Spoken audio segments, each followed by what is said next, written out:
Hi guys, welcome to Season 2, Episode 1 of Reviving Ravel, with me, your host, Ted Redwood. Now this isn't meant to be Episode 1 of Season 2, throwing some kind of fancy edit, Gotta start being consistent, Ted Red.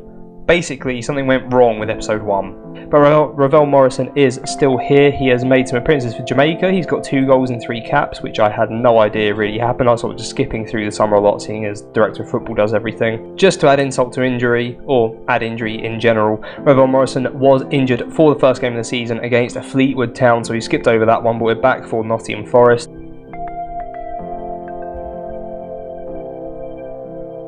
This is an absolute joke, isn't it? On another day that's a draw, and I would have been like, oh, that's not too bad, we got a draw against a decent-ish side, positive, but now we've got an injury to Ravel. He's out for 3 months. Flaming hell. Today's episode is sponsored by Boozy Hot Chocolate, again, because I'm unoriginal. But it has got a nice dairy milk in it, or like a little dairy milk bar thing. They come in squares now in the Miniature Heroes. But provided I have edited in everything that I wanted to, you'll see that Ravel got injured in our second game of the season, which was his first because he was injured for the first game because Ravel Morrison injuries. So actually, to be completely honest, I have holidayed until this point. It's the 9th of November. We're playing Hull City. He's not match fit. He's been transfer listed as well. He's on the unwanted list, sell for asking price, but chances are he's just not going to get a new contract. That's the big thing I want out of it. I kind of want him to go out on a high at Crystal Palace, I've decided. I did have a bit of backwards and forwards with myself at the end of the last episode when recording, which you wouldn't have seen unless I put it in, where I was unsure if I actually wanted to be in the Championship or not. Obviously no one wants to be here, but sorry Jim, but yeah. We're going to keep him here. We're going to see what happens in the January transfer window, but chances are he'll be here till the end of the season. But as such, I wasn't overly bothered about playing the games, to be honest. I hate Palace, so it was tough, so I just holidayed. But how have Crystal Palace been doing in the Championship without me? Well, pretty well actually. They're in the playoff places, a few points behind Bristol City and Norwich, who are in the automatic promotion spots. I am aware that, well, my first 2 games of the season were a win against Fleetwood 3-0, where we dominated, and then we lost to Nottingham Forest. There's the proof, I guess, that Ravel Morrison went off injured, and within the first 10 minutes or so, we just didn't get into that game at all. It was really depressing, so I'm kind of glad I'm not really showing it. Then the AI seemed to do pretty well with them. I told them to keep with the current the team selection and match tactics. So went through a good period, went through a bit of a shocking period, and then October, aside from Bristol City, who are obviously in the top few games teams in the Championship, all wins, and then a draw against Hull just came up. I thought we were playing Hull, now we're playing Blackburn, so if I said Hull already, sorry. This does of course mean I've got to cover transfer business incredibly quickly. A number of players went out. Martin Kelly, Punchin went out for frees.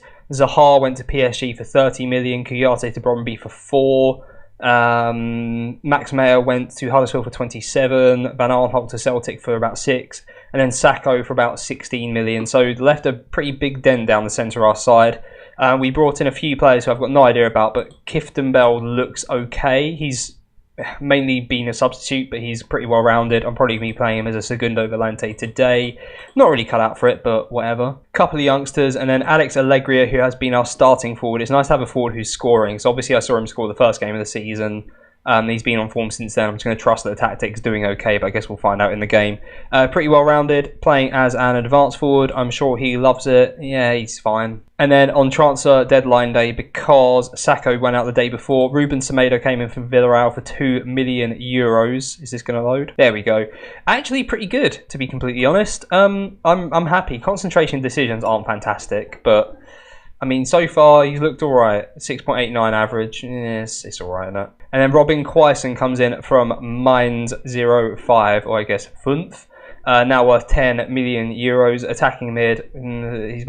He started a lot of games, but I guess Morrison's been injured, so that explains a lot. Tactics are still exactly the same, but I guess what we've got to cover is a couple of injuries. So our starting 11 for this game, I'll go through it at the match, shall I? But yes, the tactics are the same. We've been playing the 4-2-3-1 defensive mid sort of formation. So we've got a ball-winning midfielder and a Segundo Volante. So in goal we've got Guaita, we've got Suarez, Semedo, Riedewald and Wan-Bissaka at the back, MacArthur and Kifton Bell Kieftenbeld. In the defensive midfield positions, Schlupp as a winger because Townsend is injured. Morrison just back from injury. He has played 2 games, so he did just play against Hull. I think he was on for 45 minutes, but that was more just to get him, or Bristol City, sorry, but that was just to get him a little bit of match fitness. But yeah, my word.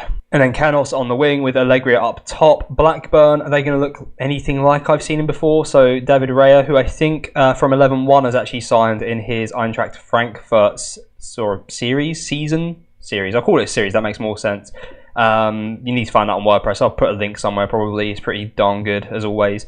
And then Williams, Mulgrew, Carter Vickers and Nyambe at the back. I've heard of a couple of them. Travis and Isaiah Brown, they're different players. In defensive mid or centre mid, Hal Robson Kanu, Bradley Dack and someone Bennett in attacking midfield, Elliot Bennett, and then Bennett Brereton up top. So here we go, Morrison is back. That was the kickoff highlight.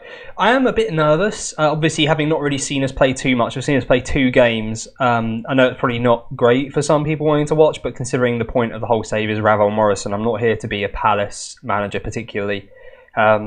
Nor would I ever want to be. I hate Alan Pardew, and he ruined any love I had for Palace. And obviously, Allardyce has been there. Has he? I think he has. I'm pretty sure he has. So it's just sort of like a graveyard for crap Newcastle managers. Pretty much every Newcastle manager there has been for the last sort of like 20 years, perhaps.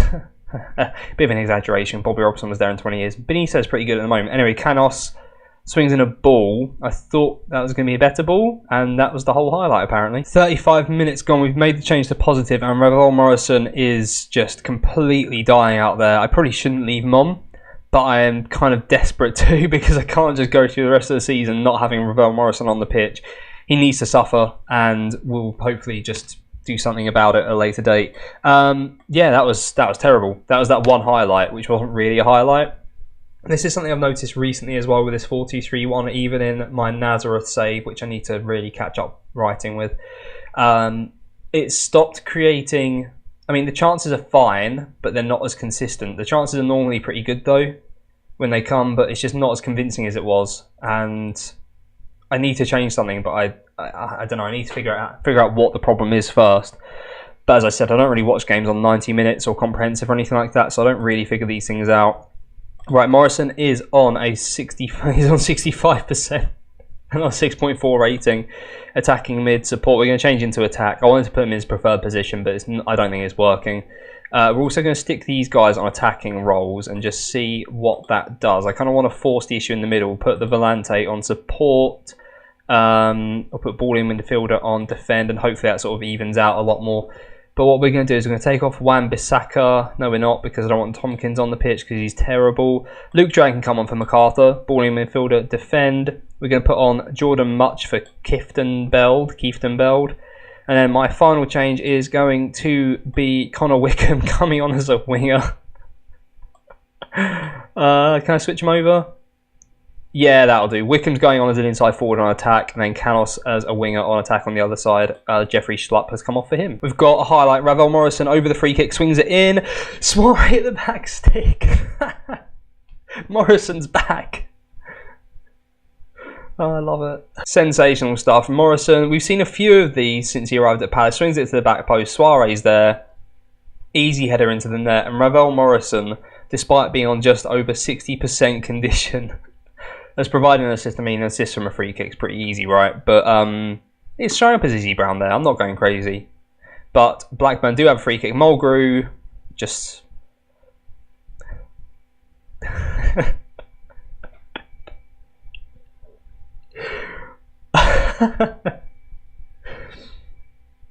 Am I this bad at the game? There's not a lot you can do about that. That's one of the greatest free kicks I've ever seen.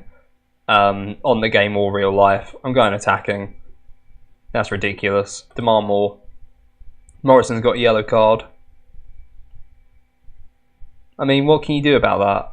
We score from a set piece, they score from a set piece. It's kind of fair. We look like we've maybe just about edged the chances and things like that, but it's not by much. Possession's a bit better. Passes completed is fine. I'm wondering in a championship if we can afford to slow it down a little bit, because we're going to be one of the favourites. So I think that if we are trying to play, we're on like a lower tempo anyway. But if we are we're coming up against teams who are going to be sitting back so much. I think we should just try and dominate possession and stop shots coming in, as much as that wouldn't have particularly helped. But there you go. We're back for the season. Morrison hasn't actually died somehow. He's still alive. He got a little bit of a break as well, which is good. Provided an assist, so that's nice for you to see.